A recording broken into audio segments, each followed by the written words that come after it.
नमः शिवाय, हर हर महादेव, जय महाकाल। कैसे हैं आप सभी शिव भक्त? आप सभी शिव भक्तों के ऊपर मेरे देव आदिदेव महादेव की कृपा बनी रहे, आपकी बड़ी से बड़ी कामनाएं पूरी हो, आपके जीवन के दुख और कष्ट खत्म हो, यही मैं महादेव जी से प्रार्थना करता हूं।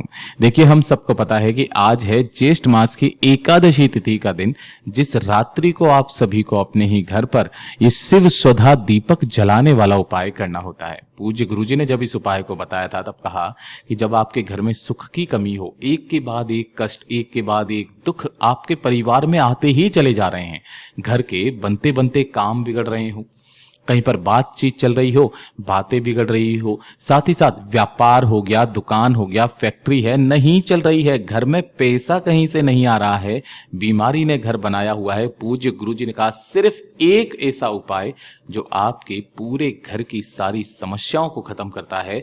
जो एकादशी पड़े उस एकादशी तिथि के दिन इस सुधा दीपक अपने घर में रात्रि के समय जलाना बिल्कुल भी मत भूलना।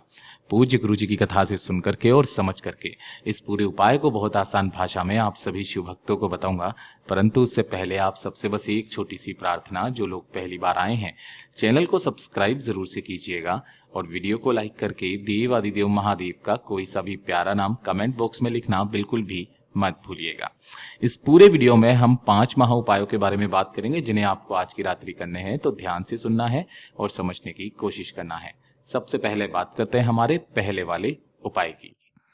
पहला उपाय, जब आपके घर में धन को लेकर, पैसे को लेकर के समस्याएं हैं, पूज्य गुरुजी ने कहा किसी तरीके का कोई कर्ज है, चुकता नहीं हो रहा, कोई लोन चल रहा है नहीं चुक रहा है, कोई व्यापार है, दुकान है, फैक्ट्री है, घाटे में जा रही है, बहुत मेहनत करने के बाद में भी धन जुटा नहीं पा रहे हो, गुरुदेव ने यहां तक भी कहा कि किराया तक अगर देने के पैसे नहीं हैं, मां लक्ष्मी जी आपसे रूठी हुई है, तो मात्र एक ये सुधा दीपक आज की रात्रि अपने घर पर जलाना बिल्कुल भी मत भूलना।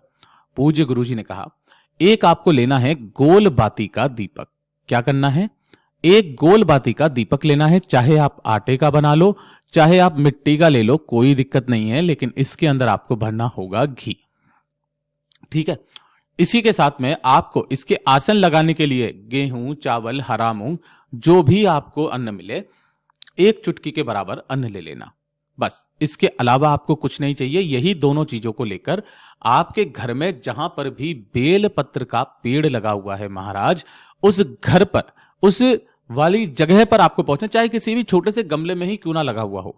अगर घर में नहीं है तो आपके घर के आसपास जहां पर भी लगा हुआ है वहां पर आप जा सकते हैं। इसका जो समय पूज्य गुरुजी ने बताया कि जैसे ही सूर्यास्त का समय स्टार्ट होता है, सूर्यास्त का समय जैसे ही स्टार्ट होता है उसके पश्चात आप कभी भी इस उपाय को कर सकते हैं।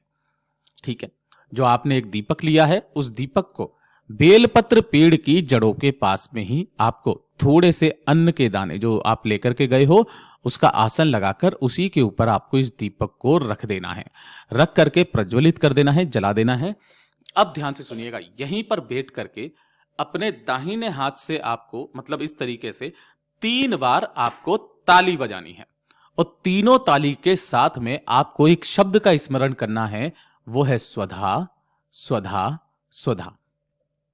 3 बार स्मरण करके अपनी कामना आपको कह देनी है कि बाबा मेरे घर में धन नहीं आ रहा, पैसा नहीं आ रहा है, पैसों को लेकर के समस्या है, अनावश्यक खर्चे इतने ज्यादा है कि पैसा बिल्कुल बचता नहीं है, कृपा करें महाराज।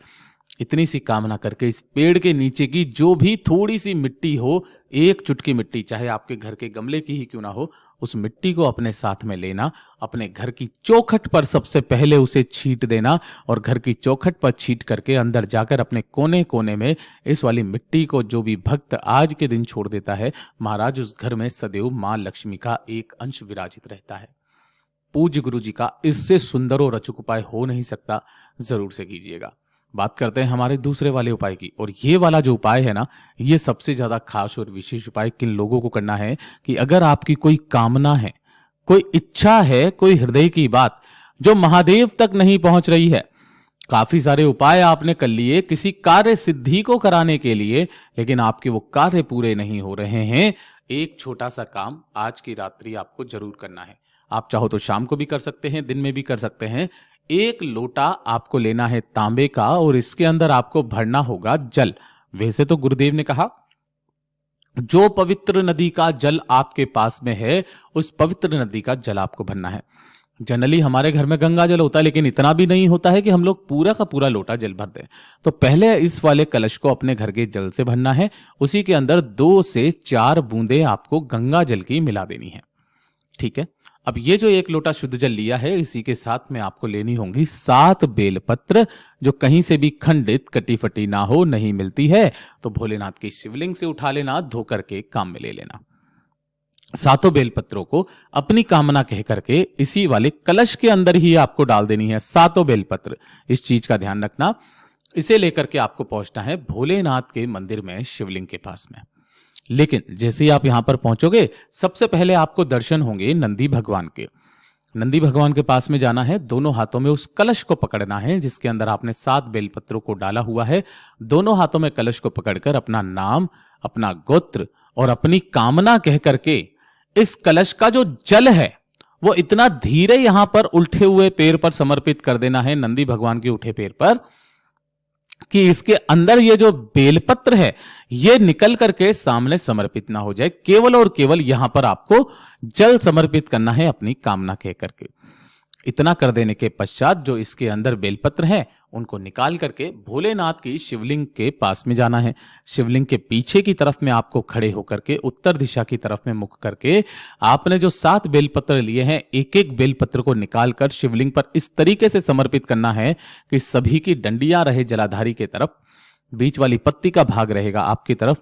इसी तरीके से आपको समस्त बेलपत्रों को समर्पित करके अपना दाहिना हाथ इनके ऊपर रखकर अपने हृदय की बात, अपनी मनोकामना, जो भक्त मात्र आज के दिन कह करके भी चला आ जाता है, उसकी चाहे कितनी भी बड़ी कार्य सिद्धि क्यों ना हो, कामना क्यों ना हो, महादेव को स्वीकार करनी ही पड़ती है।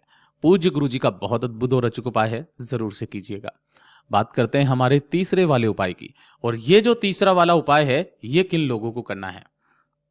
ये वाला उपाय है कि अगर आपके मान लो कोई कार्य है ना, किसी भी तरीके के कोई कार्य हो, जैसे कि शादी का कार्य हो, बात ही नहीं बन रही है, बात नहीं बनना है, या फिर उस कार्य में देरी हो रही है, चाहे आपके व्यापार का कोई कार्य हो, है ना, व्यापार आगे नहीं बढ़ रहा है, आप घर से काम कर रहे हो, या फिर आप कुछ भी, आपकी दुकान है, फैक्ट्री है जो आगे बढ़ ही नहीं रही है, यानी कि कुल मिलाकर के ये उपाय है तरक्की के लिए, है ना, अपने परिवार की मान सम्मान मर्यादा इज्जत और साथ ही साथ सत्ता को बढ़ाने के लिए आपको इस वाले उपाय को करना है। पूज्य गुरुजी ने कहा था मात्र 1 लोटा शुद्ध जल अपने घर का लेना है तांबे के कलश में, और इसी के साथ में आपको लेनी होगी मात्र 1 बेलपत्र जो कहीं से भी खंडित कटी फटी ना हो। ठीक है। इसी के साथ में आपको लेना होगा मात्र 1 चुटकी लाल चंदन, और मात्र 1 लेना होगा चावल का दाना, जो कैसा होना चाहिए? अक्षत होना चाहिए, पूर्ण होना चाहिए, कहीं से भी खंडित चावल का दाना ना हो। ठीक है।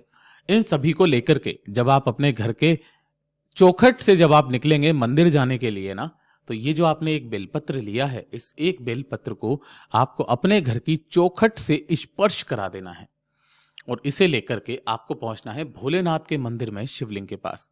यहां पर जैसे ही आप पहुंचेंगे, शिवलिंग के पीछे की तरफ आपको आसन लगा करके बैठना है, जिससे आपका मुख उत्तर दिशा की तरफ में हो जाएगा। जो पूजा पाठ अर्चना आपको करनी है वो करना। उसके पश्चात जब आप इस उपाय को करेंगे, तो जो आपने 1 चावल का दाना लिया है, पहले उस 1 चावल के दाने को अपना नाम और गोत्र बोलकर भोलेनाथ की शिवलिंग के शीश पर समर्पित कर देना।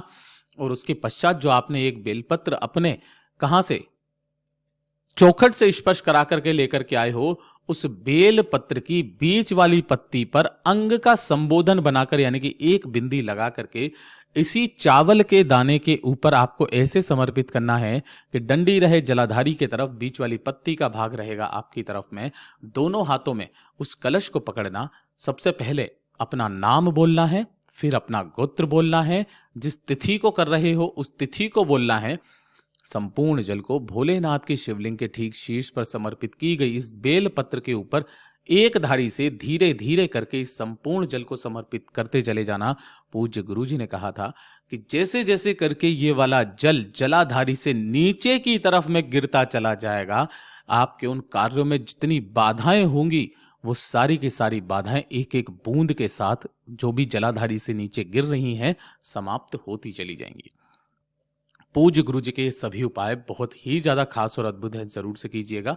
और वीडियो पसंद आए तो लाइक जरूर करना, चैनल को सब्सक्राइब जरूर कीजिएगा। मैं आपसे मिलता हूं अगले वीडियो में, तब तक के लिए ओम नमः शिवाय, हर हर महादेव, जय महाकाल, जय शिव शंकर, श्री शिवाय नमस्तुभ्यं।